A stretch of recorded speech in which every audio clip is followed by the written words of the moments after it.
Hello,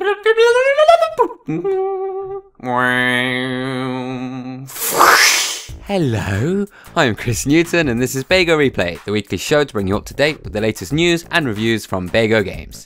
Up first on this week's agenda, Skyrim summons Dragonborn DLC this December. The new Skyrim Dragonborn DLC will launch on the Xbox 360 on the 5th of December for a grand total of 1,600 Microsoft points.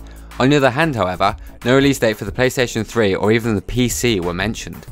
However, 2 days ago, a tweet from Bethesda themselves revealed that the company are close to bringing missing downloadable content to both PC and PS3 owners. No specific date was announced or time period, but we'll keep you in the loop as soon as we find out more about the missing DLC. Up next, the Assassin's Creed Anthology Edition has been revealed. As if the upcoming Assassin's Creed Ezio Saga collection wasn't enough to entice you, it would seem that an Anthology Edition, which will include all 5 Assassin's Creed games, is in the works. Of course, Ubisoft didn't make the initial reveal. We have to thank Amazon France for that. Ubisoft has, apparently, confirmed to IGN that the Anthology is real, but neglected to specify pricing, release date, and which platforms it's coming to. You know, all the important stuff. Still, we can at least look at this image to figure out what's coming with the Anthology Edition. As stated before, all 5 Assassin's Creed games will be included, but all of the DLC, both single and multiplayer, will also come in this new edition, along with 5 lithographs and an exclusive steelbook. The Anthology Edition will not be available in North America though. I have all of the games except for Assassin's Creed 3, I still need some money for that, but I still want to get it. Next up, PlayStation 3 is to join the 3DS in arriving in China. China has finally granted approval to Sony to launch the PlayStation 3 in China, 6 years after it originally launched in Japan.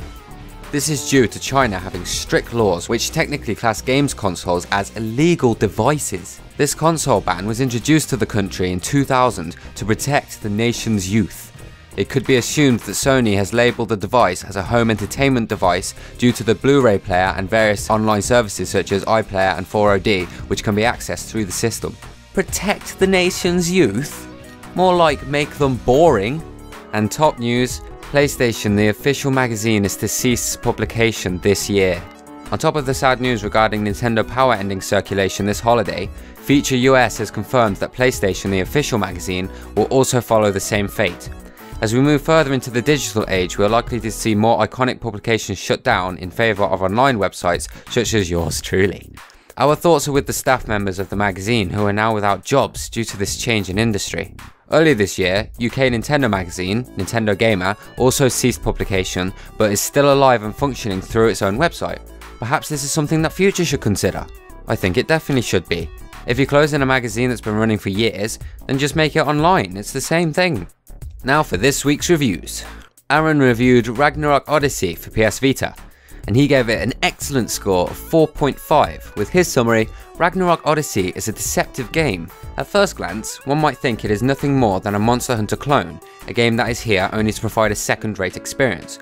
One would be wrong to think this, because Ragnarok Odyssey not only does enough to set itself apart from Monster Hunter, but also establishes itself as a must-have title for anyone that owns a PlayStation Vita. If I had a PlayStation Vita, I would probably get it, it does look good.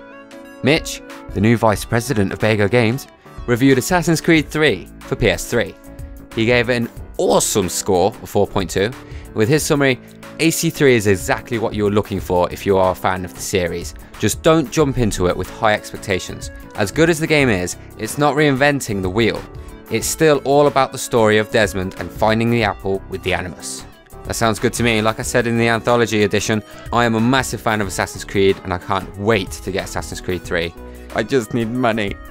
Next, Tony reviewed Halo 4 for Xbox 360, of course. He gave it an outstanding score of 4.8, the highest I've ever seen, with his simple, short, sweet summary, the best Halo game yet and a great gaming package in its own right.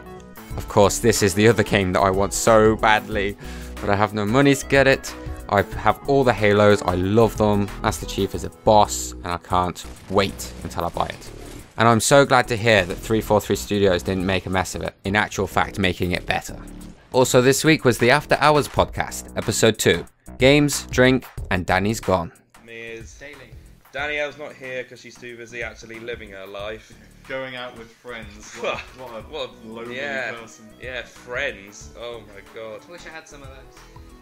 Links to all content mentioned in this video are in the description below.